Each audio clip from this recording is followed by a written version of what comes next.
자, 하나님의 뜻대로 하는 근심이라고 하는 단어가 우리가 오늘 읽었던 본문 가운데 3번이나 나와요. 하나님의 뜻대로 하는 근심.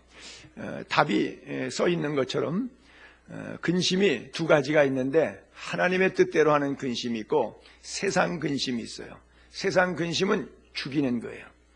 그렇죠? 사람 아주 죽겠다 이렇게 만드는 거예요. 하나님의 뜻대로 하는 근심은 생명, 구원.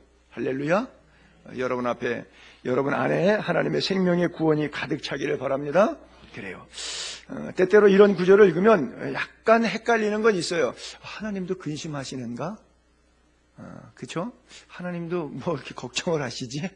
하나님이 되셔갖고 웬 걱정? 그렇죠? 여러분, 근데 성경에 하나님 근심하신다고 그랬고요.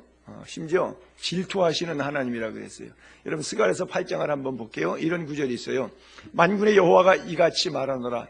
내가 교회 때문에 크게 질투하며 교인들 때문에 크게 분노함으로 질투한다. 저기 시온, 그를 위한다. 그라고 하는 시온이라고 하는 것은 교회를 상징하고 있어요. 시온산, 성전산. 오전에도 말씀드렸지만 아브라함이 이삭을 바쳤던 곳, 그렇죠? 모리아산. 거기에 솔로몬이 성전을 세운 것이에요. 지금 예루살렘 성의 중심에 바로 성전산, 시온산 같은 말이에요. 그리고 그 바로 시온은 교회를 가리키고 교회는 성도를 가리키잖아요. 그래서 시온에 따라 두려워하지 말라 뭐 이런 말씀도 있잖아요. 우리를 여성 명사로, 교회를 여성 명사로 이렇게 지칭하셔서 성도들을 신부로, 예수님은 신랑으로 이렇게 비유했거든요. 그래서 시온은 바로 교회, 즉 성도를 가리키는 건데, 교회 때문에, 즉 성도 때문에 하나님이 질투하신대요. 여러분, 출애굽기 20장에도 10계명에 보게 되면 하나님은 질투하는 하나님이다. 왜 다른 신 두지 말라, 또 만들거나 섬기거나 절하지 말라, 여호와 이름 망령되이 일컫지 말라, 안식일 기억해서 거룩하게 지켜라. 그러면서 그 배경에 있어서 왜 그렇게 해야 되냐? 하나님이 질투한다. 너만 사랑한다. 이렇게 말씀하신 거예요. 그러니까 내가 너를 사랑하니까 너도 나를 사랑해야지. 나는 널 사랑하는데 너는 딴 데다가 신경 쓰고 있으면 그 되겠냐? 그럼 나 질투나서 못 살아. 그렇죠? 그런 것처럼 질투하는 하나님. 저것은 우리가 좀 질투라고 하는 단어를 때 상당히 좀 부정적인 느낌이 있어요. 유치한 느낌이 들어요. 근데 그렇게 이해하시면 안 되고, 성경에 말하는 질투는 뭐냐면 하나님의 말할 수 없는 일방적인 굉장히 깊은 사랑을 역설적으로 표현할 때 질투하는 하나님이다. 그렇게 하는 거예요. 우리 집사람이 다른 남자랑 좋아갖고 막 돌아다니면서 뭐 극장 가서 밥 먹고 영화 보고서는 막 데이트하고 돌아다니는데 아무렇지도 않아. 나 기분 좋아. 왜 그런가 하면 나는 사랑하지 않으니까. 근데 내가 진하게 사랑한다면 그거는 견딜 수가 없어, 내가. 견딜 수가 없어. 어떤 체벌을 가해서도 절대 그런 일이 없도록 만들어야 돼. 그렇죠? 그래서 그게 하나님이 바로 그런 의미에 있어서 질투하는 하나님이다. 그렇게 역설적으로 강하게 표현했어요. 그리고 에베소 4장 30절에도 하나님의 성령이 근심해요. 그렇잖아요. 성령을 근심하게 하지 말라 하는 얘기는 근심하게도 할 수 있다는 거예요. 그래서 이 교회 때문에, 시온 때문에 질투하고 분노한다고 하나님이. 그러니까 성도가 성도다울 때 하나님은 근심하지 않고, 하나님은 질투하지 않고, 하나님은 분노하지 않는데, 교회가 교회답지 못하고, 예배가 예배가 아니고, 성도가 성도의 삶을 이어가지 못할 때 하나님은 우리 안에서 질투를 느끼고 우리를 향해서 하나님의 분노가 폭발하신다. 진노가 있으신 하나님이다. 그래서 너희들 절대 하나님의 성령 근심하게 하지 말라. 왜 그래야 되느냐? 그 안에서 너희가 구원받지 않았느냐는 것이죠. 천국 갈 때까지 우리의 생명 마지막 호흡이 끝나는 코끝에 마지막 숨이 들락거리고 날락거리면서 더 이상 숨이 들어오지 않는 그날까지 우리가 땅땅땅 도장받았다는 거예요. 성령께서 우리를 하나님의 자녀로 인쳐주셨기 때문에 그런 거예요. 자, 9절에 볼게요. 내가 지금 기뻐하며 너희로 근심하게 한 까닭이 아니요 도리어 너희가 근심함으로 회개함에 이른 까닭이라. 너희가 하나님의 뜻대로 근심하게 된 것은 우리에게서 아무 해도 받지 않게 하려 함이니라. 그래요. 아주 혹독한 책망을 했는데 고린도전서에 그 책망을 듣고 그들이 근심에 빠져갖고 뒤로 물러나 침륜에 빠진 것이 아니라 아하 우리가 잘못됐구나, 그래 말씀으로 돌아가자. 바울이 우리 미워서 한 얘기가 아니라 믿음으로 똑바로 살으라고 정신 차리라고 한 것이지 뭐 우리하고 무슨 감정이 있어서 그런 얘기 했겠는가. 다 듣고 보니까 열고 보니까 하나님의 말씀이다. 그러고서는 회개했다는 말이죠. 그래서 지금은 사도 바울이 그 소식을 듣고 디도가 왔을 때 당신 고린도 전서 보낸 것 때문에 교인들이 시험 들어갖고 더 미워한 것이 아니라 증오가 폭발된 것이 아니라 오히려 말씀 앞에 그들이 회개하고 주의 뜻대로 돌아왔다. 그 8절에 그런 내용 한번 거꾸로 또 8절에 보게 되면 그러므로 내가 편지로 너희를 근심하게 한 것은, 그러니까 먼저 쓴 편지가 되는 것이죠. 여러분 고린도에는 사도 바울이 편지를 4번 보냅니다. 첫 번째 가서 18개월 동안 목회했어요. 바울은 주로 한 교회만 목회한 게 아니라 교회 없는 곳에 가서 교회 개척해놓고 거기 지도자 세워놓고 자기는 치고 빠지는 식으로 순회 사역자였어요. 부흥사는 아니고 순수한 교회 개척자인데 순회 사역하면서 교회 세우고 어느 정도 되면 지도자를 세워놓고 자기는 치고 빠지는 그런 사역을 했는데 가가지고 첫 번째 편지를 보냈고, 근데 그 편지는 없어요. 성경에 4번 보냈는데 첫 번째 편지는 없어지고, 두 번째 쓴 편지가 고린도 전서예요. 그리고 세 번째 보낸 편지가 이 고린도 후서입니다. 지금 편지고요. 4번째 쓴 편지는 또 지구상에서 유실됐어요. 그래서 고린도에 편지를 4번 썼는데 전서와 후서는 두 번째 것과 세 번째 것만 남았는데, 저기서 얘기하는 것은 두 번째 편지인데 내가 편지로 너희를 근심하게 했다는 얘기는 전서를 얘기하는 거죠. 횟수로 말하면 두 번째 편지가 된 것이죠. 그래서 편지를 보내놓고 후회하는 거예요. 내가 너무 심한 말 했다. 육신에 속한 사람이로다. 뭐 신령한 얘기 못하겠다. 뭐 이런 얘기 때문에 좀 후회를 했어요. 근데 그 편지가, 전서가, 그 편지가 너희가 읽을 때 좀 불쾌했겠지만 잠시, 불쾌함은 잠시였고 그것이 너희에게 양약이 돼서 너희가 잠시만 근심하고 회개에 합당한 열매를 맺게 되었다. 제가 한자 2개를 우리 중학교 때 우리 한자 배우잖아요. 한자 2개를 이렇게 써서 올렸는데, 양약은 고구이나 좋은 약, 양약. 한약은 고구, 쓸 꽃자, 입구자죠. 입에는 써요. 한약 쓰잖아요. 근데 이어병이라, 병을 다스리는 데는 좋아요. 입에 한만 써도 몸에 들어가면 일단 치료가 일어나니까. 그리고 충어는 고이나, 듣기 싫은 얘기, 귀에 거슬려요.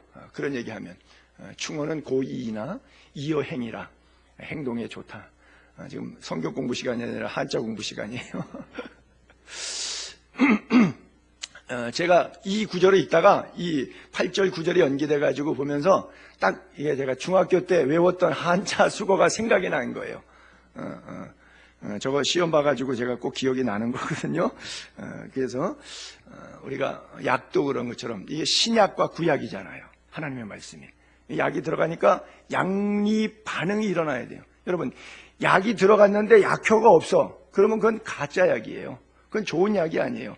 약물이 들어가니까 몸에 신체 반응이 일어나. 어떤 반응을 일으켜서 뭐 열이 난다든지 뭐 맥이 없다든지 졸립다든지 이 약이 반응을 일으켜서 병하고 싸워갖고 세균하고 싸워갖고 나쁜 세균들을 전부 다 이제 쫓아낸다고 몸에서 막 화끈거리고 열과 어떤 이 신체적인 반응이 나. 그건 좋은 약이에요. 그러니까 성도들이 잠시 근심했어요. 이것 때문에 좀 힘들어했어요. 그리고 이거 좀 너무 심한 거 아니냐, 자기 안에서 갈등도 겪었어요. 이 문제 때문에 정말 이거 하나님의 뜻으로 받아야 되냐, 사람이 자기 감정으로 융단 폭격을 가한 것이냐, 이거 인격적인 모독이냐, 아니면 하나님의 뜻에서 회개해야 될 부분이냐, 이런 면에 아주 좌충우돌돼갖고 정신이 산란스러워갖고 잠시 근심하고 잠시 고통했어요. 양리 반응이 막 일어나니까 이 안에서 어떤 큰 스트러글한 문제들이 자꾸 일어났어요. 근데 결론은 좋은 결론이 나왔다라고 하는 거예요. 그렇죠? 그래서 제가 아테네 한인교회 8년 동안 목회할 때 제 설교 끝나면 꼭 그 말 자주 하는 집사님이 한 분이 계셨는데, 남편이 그리스 남자랑 살고 계신 분이에요. 그분은 이제 옷도 뒤에 오게 되면 이렇게 다 등 이렇게 보이는 거 이런 걸 입고 오시고 갖고, 제가 그분하고 얘기할 때는 뭐 앞에도 많이 상당히 파여갖고 눈동자를 어디다가 두고 얘기해 줄지 모르고, 신방 가도 옆에가 그냥 이렇게 다 이렇게 타지는 그런 야실야실한 옷을 입고 신방을 받아갖고, 제가 가 있으면은, 같이 간 다른 권사님이, 야, 옷 좀 갈아입고 와. 뭐 이렇게 목사 앞에서 야단을 칠 정도로 좀 아주 난해하게 하시는 분인데, 그분이 종종 저한테 설교만 끝나면은 맨날 옆으로 째려보면서 그렇게 얘기해요. 목사님 오늘 설교 나들으라고 했죠.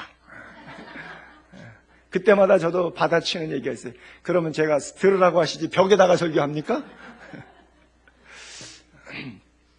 하나님의 말씀이 비록 쓰지만 고린도 전서를 통해서 그들의 가슴에 닿을 때, 그래, 우리가 이렇게 우상 숭배하고 음란하고 교회 안에서 파당 싸움하고 가정이 해체된 분위기 속에서 이렇게 엉망진창으로 살면은, 그러면서도 혼자 뭐 그냥 예언한답시고 뭐 은사 활용한답시고 막 이러면, 나는 영적으로 내가 막 이렇게 은사가 내 안에서 활동적으로 일어나니까 내가 육적인 삶에 있어서 복음에 합당한 삶을 살고 있는 줄로 생각하고 있었는데, 오히려 막 융단폭격으로 그게 영적인 생활이냐 그러고 신앙생활 똑바로 해야지 열매 없는 신앙 뭐 이러고서 막 사도 바울이 뭐 육신에 속한 자 뭐 시기와 질투만 가득해가지고 뭐 속사람이 그따오냐 뭐 이러니까 뭐 자기 수준 괜찮은 사람으로 알고 있는데 이런 얘기를 들으니까 이걸 소화하기가 굉장히 어려운 거예요. 뭐 힘든 거예요. 목사님이 나만큼이나 기도해, 목사님이 나만큼 금식해, 목사님이 나만큼 뭐 한 적 있어, 뭐 이런 식의 막 반발이 막 일어나니까 내 안에서 이것을 수용하기가, 전서가 수용하기가, 고린도전서가 수용하기가 굉장히 힘들었어요.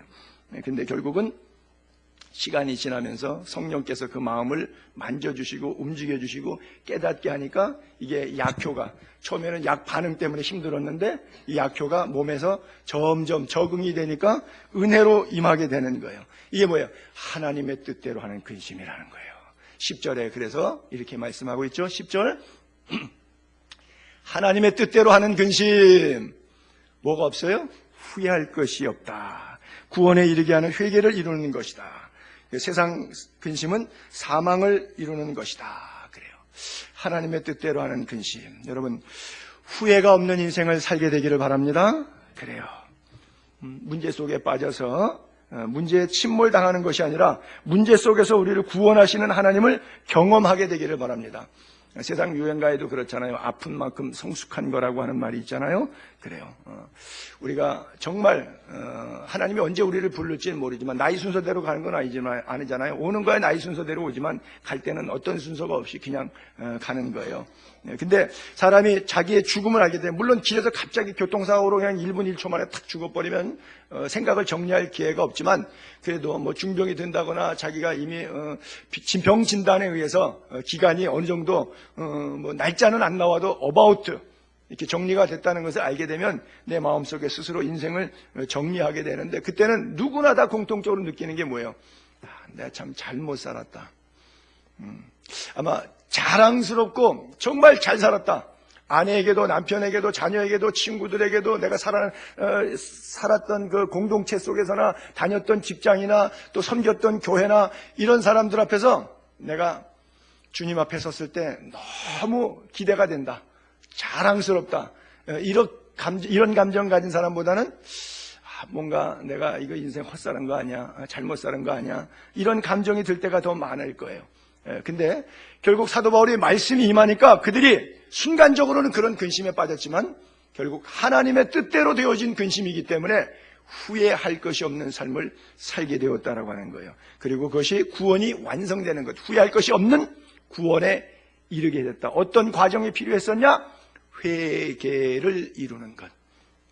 사실 회개에 합당한 열매를 맺는다, 복음에 합당한 삶을 산다는 것 쉽지 않은 일이잖아요. 우리가 말로 회개 얘기 참 많이 하지만 거의 회하지 개하는 경우는 쉽지 않죠. 그렇죠? 뉘우칠 회자, 고칠 개자.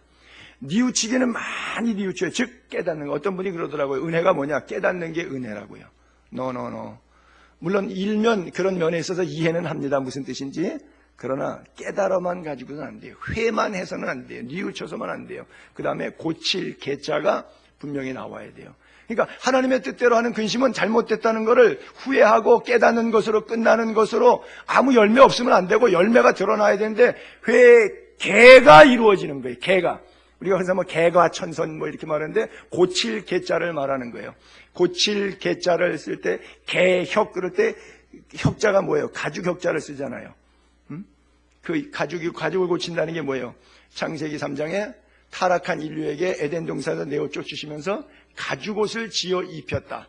그렇죠? 그게 바로 개혁이라고 하는 거예요. 사람이 하는 건 개혁은 뭐예요? 무화과나무로 잎을 만드는 게 그게 사람의 개혁이에요. 우리 스타일의 개혁, 무화과나무, 내 방법의 개혁. 사람의 개혁은 어떤 정치인도 완벽하지 않아요. 어떤 나라, 어떤 정치인도 개혁한다고 떠들어대면서 그냥 표 달라 그러는데 개혁을 할 인간이 없어요. 전적 부패한, 전적 타락된 인간이기 때문에. 가죽옷, 무화과나무 스카트 대신 가죽옷. 가죽옷은 누가 만들었어요? 하나님이 만들었어요. 그래서 개혁이라는 단어는 고치는 건데 뭘 고치냐? 가죽을 고치는 거예요. 즉 하나님이 하셔야 된다는 뜻입니다. 믿습니까? 그래요. 그래서 완벽한 회개, 하나님의 고치심, 그것을 고린도 전서를 통해서 교인들이 깨닫게 되었다. 그래서 오히려 감사한다. 이렇게 고백하고 있는 것이죠. 근심이 하나님의 뜻대로 하는 근심, 또 세상 근심 두 가지가 있는데 만약 우리가 하나님을 믿는 하나님의 자녀라고 하는 확신이 분명히 있다 그러면 세상 살면서 근심할 필요는 없어요. 그렇잖아요. 천지를 지으신 하나님이 우리 아버지라 그러면 내가 걱정할 이유는 아무것도 없어요. 어떤 시련과 환난과 역경이 폭풍처럼 몰아친다고 할지라도 두려워할 이유는 없어요. 왜? 내 아버지가 천지를 지으신 하나님이라고 하는 확신이 분명히 있기 때문에. 하나님에 대한 확신이, 믿음이 분명하지 않으면 세파에 조금만 흔들림이 오면 믿음이 총체적으로 흔들려 버리는 거예요. 흔들리지 않는 견고한 믿음 될 수 있기를 바랍니다. 어떤 선교사가 선교사 미팅에 기도회를 하는데 환상이 보이는데 성령의 불이 막 임해서 그 기도회 미팅에 모임에 그냥 뜨거워서 막 다들 불 받았기 직전으로 그 뜨거운 게 환상 중에 막 느껴지는 거예요. 기도회 모임 중에. 근데 보니까 그거 싫어갖고 사탄이 소방호수 같은 거 들고 물 뿌려서 불 끌라고 그러고 있는 환상이 오버래핑으로 이렇게 보이더라는 거예요. 야, 이거 지금 이거 불 받고 은혜가 충만한 우리 선교사들이 마음이 하나 돼서 서로 이전 투구하고 이렇게 좀 마음들이 갈라졌는데 하나님께서 용서와 사랑과 치유로 우리 기도회를 통해서 우리 마음들을 만져주시는구나. 그리고 그 기도의 몸속에 하나님의 성령이 불같이 임하는 게 막 환상으로 보이고 감동으로 느껴서 너무 기쁜데 오버래핑 되면서 사탄이 거기다가 호수 들이대고서 막 불 끄는 모습이 나오니까 막 긴장, 이러다가 우리 성령불 다 꺼지겠네 막 긴장하는데 그 환상에 또 오버래핑 돼서 하나 더 보이는 게 있는데 그 호수 끝자락에 예수님이 딱 잡고 있는데 거기다가 물 집어넣는 게 아니라 휘발유 집어넣고 계시더래요. 그러니까 막 불이 막 더 살아나는 거지. 선교사의 그냥 개인적인 환상에 대한 간증이지만 그게 사실이에요. 우리가 사탄이 옆에 와서 눈앞에서 막 방해하고 힘들게 하지만 안 보이는 뒤편에 계신 하나님께서 사탄의 방해까지도 합력하여 선이 되도록 만들어주심을 믿게 되기를 바랍니다. 우리 하나님은 좋으신 하나님이니까 여호와의 선하심을 맛보아 알게 되기를 바랍니다. 그 하나님의 뜻대로 하는 근심은 우리를 어떻게 살려내냐는 거죠. 우여곡절 속에 살려내신다고 했어요. 그 다음에 11절에 그 우여곡절을 이렇게 쓰고 있잖아요. 거기 7가지 우여곡절들을 쫙 썼잖아요. 하나님의 뜻대로 하게 된 근심은 때때로 얼마나 how 얼마나 지금 계속 강조하면서 7개 했는데 때때로는 간절함, 때때로는 변증, 아주 신학적으로 명쾌하게 진리에 대해서 분명하게까지 만들어주고 어떤 때는 그 사모함, 간절함, 그리고 어떤 때는 분노. 내 죄에 대해서 내가 자신이 미운 거예요. 사탄도 밉고 사탄한테 왜 순종하는지 내가 미운 거예요. 나는 아담과 하와에게 불만이 그거예요. 하나님의 말씀 안 듣고 사탄 말 들으면서 어떻게 하나님에 대한 분노를 갖고 있으면서 사탄에 대한 순종을 갖고 있는지 이해가 잘 안 돼. 얼마나 분노함. 그 다음에 얼마나 두렵게 하는가. 하나님을 경외한, 어떻게 살아야 되겠다고 하는 하나님에 대한 분명한 경외함, 두려움이 있는 거예요. 그 다음에 얼마나 말씀이 송이꿀보다 달다. 이 말씀을 얼마나 사모하는지, 또 얼마나 열심히 있게 하는지. 라오디게아 교회에게 회개하라 열심히 내라는 것처럼 뜨뜻미지근한 시장에서 다시 이렇게 토해낼 수밖에 없는 미적지근한 신앙이 아니라 다시 열심을 회복하자 해서 얼마나 열심을 만들어주냐는 거죠. 하나님의 뜻대로 하는 것이지 우리에게 열심을 주냐는 거예요. 때로는 얼마나 벌하게 하느냐. 믿음으로 살려고 했더니 과거에 지은 죄 때문에 하나님께서 나를 그 문제를 청산하시기 위해서 때때로 나를 사망의 음침한 골짜기로 몰아가신다는 말이죠. 왜?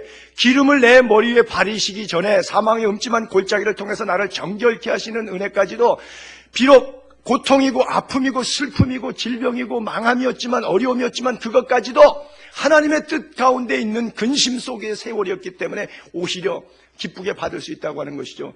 이게 들어오면은 여기다가 물을 받을 수 없는 것처럼 이것을 다 비우고 설거지하고 씻어내듯이 우리 인생들을 하나님께서 거룩한 사역을 해서 불러 쓰시기 위해서 나를, 내 안과 밖을 다 닦으시고 내 인격을 다시 쓰시기 위해서 나의 잘못된 부분들을 해체 작업하다 보니까 그게 하나님의 진노의 벌이 나에게 느껴질 때 내가 인격적으로 그걸 수용하는데 얼마나 많이 힘이 드는지 몰라요. 그래서 저기 7개처럼 뭐 간절하게, 변증하게, 분하게, 두렵게, 사모하게, 열심히 있게, 벌하게 하였는가? How? 얼마나 그렇게 했는가 하는 것이죠. 하나님의 뜻대로 된 근심 때문에. 근데 왜 그렇게 됐냐? 그 이유는 뭐냐? 결론에 가서 나를 깨끗게 하려고. 딱 답이 그렇게 써 있어요. 너희가 그 일에 대하여 7가지 이런 사건들, 상황들, 그 일에 대하여 일체, only, 오직 일체 딱 하나, 너희 자신의 깨끗함을 나타내었느니라. 할렐루야. 하나님이 우리를 깨끗하게 쓰시려고 고난과 환난과 역경이 있지만 그 속에서 하나님의 뜻이 이루어지는 놀라운 축복된 근심인 줄로 믿게 되기를 바랍니다. 그래서 바울이 이 편지를 써서 보내는 이유가 12절에 그런즉 왜 편지를 써서 보내느냐? 내가 너에게 이렇게 쓰는 이유는, 고린도 후서를 다시 이렇게 써서 보내는 이유는 누가 옳고 누가 그르냐, 이거 갑론을박을 지금 이렇게 따지자는 얘기가 아니라는 거예요. 불의한 자를 위한 것도 아니고 불의를 당한 자를 위한 것도 아니고 누가 옳고 그름을 따져 묻자, 이게 아니라 오직 코람데오, 하나님 앞에 사는 사람으로 다시 회복되자. 그리고 이후로는 사람 앞에서 살지 않고 물질과 상황 앞에 휘둘리지 않고 말씀 앞에서 원하는 순종의 삶을 살아가도록 하자. 하나님 앞에서 너희에게 나타내게 하려 함이로다. 할렐루야. 그래요. 예수 믿기 전의 삶과 예수 믿은 이후의 삶은 딱 부러지게 180도 다른 삶을 살게 하기 위한 것이라는 것이죠. 그래서 예수 믿기 전에 있었던 우여곡절들 다 내려놓고 비록 근심하게 했지만, 고통이 있었지만 하나님께서 우리를 정결하게 쓰시려고 만드셨다고 하는 거예요. 그래서 디도 편의 소식을 들으니까 디도의 기쁨으로 안심을 얻고 자랑할 것도 생기고, 또 고린도 교회 교인들이 두렵고 떨므로 주님을 섬기고, 또 사도 바울에 대해서 말씀에 순종하려고 노력하고, 이런 내용들이 13절, 14절, 15절에 계속 쭉 나오면서 마지막 결론적으로 16절에 이렇게 써 있죠. 그래서 어떻게 됐다는 거예요? 결론적으로 내가 범사에 모든 총체적 다 이 모양 저 모양 다 지나서, 결국은 다 지나서 범사에 너희를 신뢰하게 된 것을 기뻐하노라. 옛날에는 믿을 수가 없었어요. 신뢰하기가 어려웠어요. 사도 바울 입장에서 이 고린도 교인들이 살아가는 신앙 스타일 가지고는 도저히 하나님의 동역자로 세워서 맡은 자들의 구할 것은 충성이라고 하는 그런 충성심에 있어서 좀 신뢰가 안 갔어요. 빼딱 하니까 늘 불안한 거예요. 신앙의 기준이 말씀이 아니라 자기 감정이고 상황이고 물질이고 사람이고 말소리, 이 소리 저 소리에 그냥 금방 해딱 뒤집어지니까 바울이 이 충성된 일꾼으로 임직해갖고 써야 되는데 이게 신뢰가 안 가는 거예요. 근데 디도를 통해서, 전설을 통해서, 수용하는 자세를 통해서 교인들이 구원을 이루는 완벽한 회개를 통해서 정결하고 깨끗하게 드러남으로 말미암아 바울이 이제 신뢰가 생기니까 이 교인들하고는 내가 해볼 수 있겠다. 이 교인들하고는 내가 하나님 나라 영광에서 목숨 걸고 하나님의 기뻐하시는 뜻을 얼마든지 감당할 수 있겠다. 저 정도 훈련됐으면 It's okay, thank you, it's finished, 다 됐어, 오케이. 그러고서는 강력하게 크레딧, 신뢰, 점수를 주었단 말이에요. 그러니까 내가 얼마나 기뻐. 같이 일을 해야 되는데 신뢰가 안 가는 사람하고 동업을 한다. 이게 굉장히 힘든 거예요. 근데 나보다 더 열심히 있는 뜨거운 사람하고 같이 동업을 하고 동역을 한다. 그때 갖는 그 신뢰에서 오는 기쁨, 이 기쁨 얼마나 엄청나게 기쁘겠어요. 여러분, 신뢰할 수 있는 사람과 동행하는 것과 신뢰할 수 없는 사람과 동행하는 기쁨이 차이가 어떨 것 같아요? 그럼 말할 수 없는 차이가 있겠죠. 그래요. 여러분, 말씀을 정리하면서 이런 말씀을 좀 드려보고 싶네요. 인간 관계 쌓는데, 그렇잖아요. 그 사람을 믿을 수 있을 단계 정도 가려면 세월이 가야 돼, 시간이. 그렇잖아요. 어떤 경우는 상황 따라 다르겠지만 10년, 20년, 30년, 50년. 예를 들어서 부부라고 했을 때 20대 때 결혼했는데 50대 때 가서 뭐 황혼 이혼하는 부부들도 많잖아요. 그러면 70대 때 가서 황혼 이혼하잖아요. 그러면 20대 때에서 70대까지 50년을 같이 살았어. 근데 황혼 이혼율이 이렇게 높아. 어느 해인가 인터넷을 내가 우연히 뒤지다 보니까 그 해에 혼인 신고를 했는데 신혼부부 30대 전후의 신혼부부들이 혼인 신고한 건수가 몇 %인데 70대 황혼 이혼한 부부들의 이혼한 건수가 몇 %인데 그 퍼센트가 더 높았다고. 그러니까 결혼 퍼센트보다 신혼부부들의 결혼보다 이 황혼 이혼의 퍼센테이지가 건수가 더 높았다고. 그런 통계가 있는 걸 보고 야, 참 이제 한국도 희한한 세상이 왔다 그렇게 생각을 했거든요. 근데 뭐 그게 남의 예비가 아니더구만요. 살아보니까. 그렇죠. 여러분 다 각자의 이야기죠. 그래요. 금년 한 해 동안 보기 싫은 사람이 보고 싶은 사람으로 변화되는 은혜가 우리 가슴에서 먼저 있게 되기를 바랍니다. 그래요.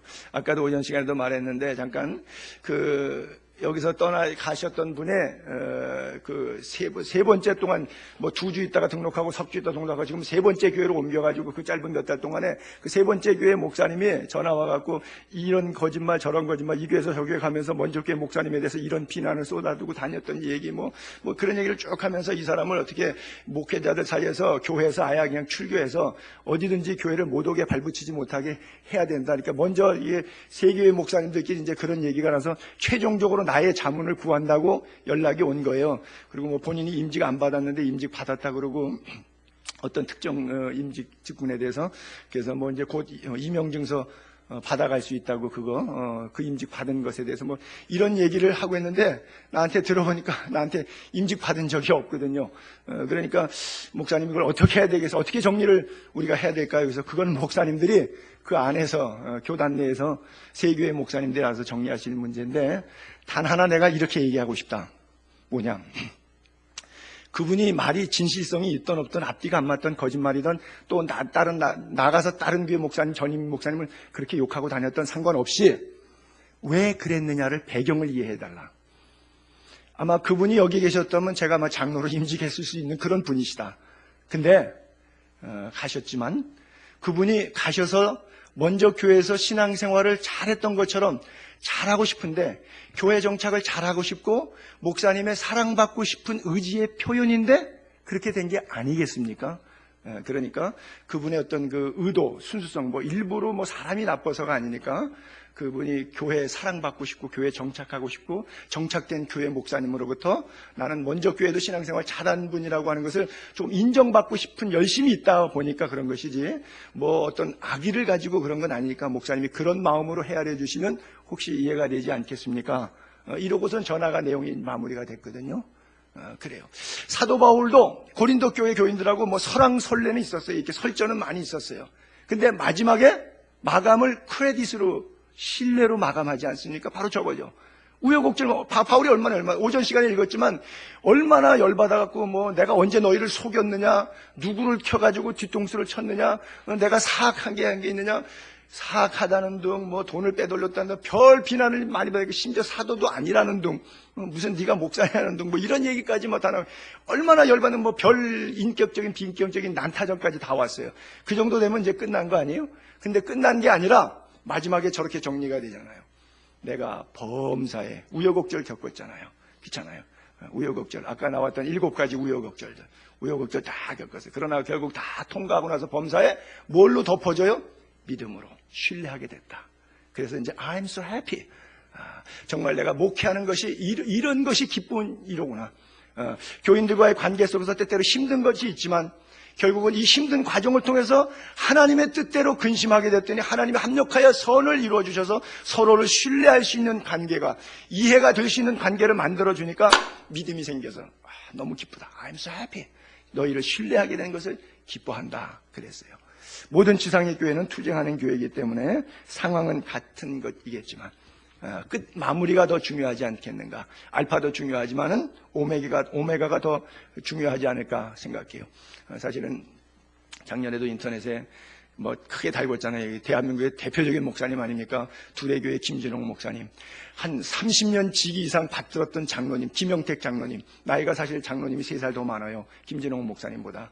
정말 형제지간 이상 더 이상 개척 때부터 같이 고생해서 뭐 30년, 40년 가까이 한 교회를 섬겼던 그 장로님하고 목사님 뗄래야 뗄 수 없는 관계인데 주먹 다지면서 병원에 입원해서 눈이 이렇게 팅팅 부었고 인터넷에 사진이 이렇게 올라왔잖아. 아마 그 김진홍 목사님 얼굴 시퍼렇게 멍들어서 이렇게 병원에 환자복 입고 찍은 사진 인터넷에 있으니까 다 보셨을 거예요.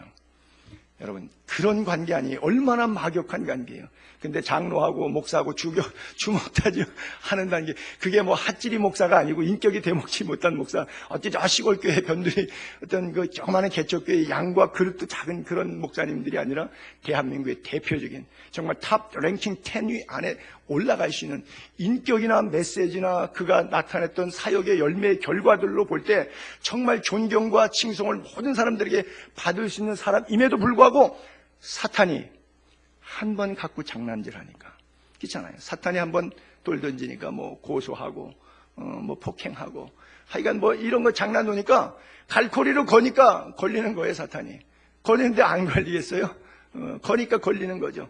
그러니까 넘어졌다 일어났다 자빠졌다 다시 그것 때문에 씩씩대고 원수가 없다가 이런 반복하는 것들이 계속해서 고린도 교회 안에서도 있었던 싸움인데 사도 바울이 끝까지 잘했던 것은 참고 비록 융단 폭격과 같은 그들에게 육신에 속한 자라고 강력한 비난을 했지만 그 비난의 감정의 내면에는 바울이 자기가 고백하는 내가 너희를 미워서 한 것이 아니라 십자가의 사랑 때문에 한 것이다. 우리는 어차피 천국 갈 때까지 함께 먹고 함께 죽고 살아도 함께 살 사람들이기 때문에 그래서 이렇게 극심한 표현을 지은지롱 당신들에게 복음적으로 살라고 제시한 것이다. 근데 그것을 기쁘게 수용해서 구원에 이르는 합당한 회개의 열매를 맺어주니 내가 너무 행복하다. I'm so happy. 그래서 너희를 신뢰하게 된 것을 기뻐하노라. 할렐루야. 이 은혜가 우리 한국 교회에도 우리 교회에도 또 세계 교회에도 그리스도 이름으로 모이는 모든 공간들 속에서도 고린도 교회에 있었던 동일한 은혜가 각처에서 있기를 주의 이름으로 축복합니다.